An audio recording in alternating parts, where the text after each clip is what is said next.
Two people can have the same job title, work in the same department, and even earn the same paycheck, yet face very different levels of risk when it comes to AI. That surprises a lot of people, because most conversations about AI focus on job titles, not on what actually happens inside a job. Here's the key idea. AI doesn't really replace jobs. It replaces certain tasks.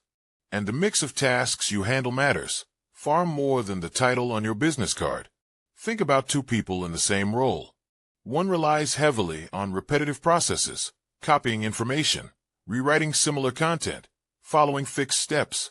The other spends more time making judgments, talking with people, adjusting to changing situations, and solving problems that don't have a single right answer.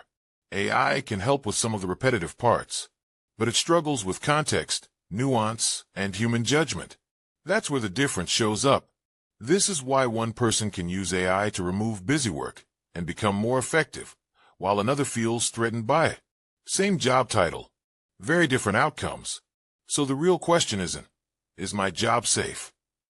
The better question is, which parts of my job could AI assist with, and which parts still depend on me? When you start thinking this way, fear tends to shrink, because you stop seeing AI as a replacement and start seeing it as a tool that fits into specific places. You don't need to become an AI expert. You don't need to overhaul your career. You just need clarity about what you actually do each day, and where technology can help without replacing you.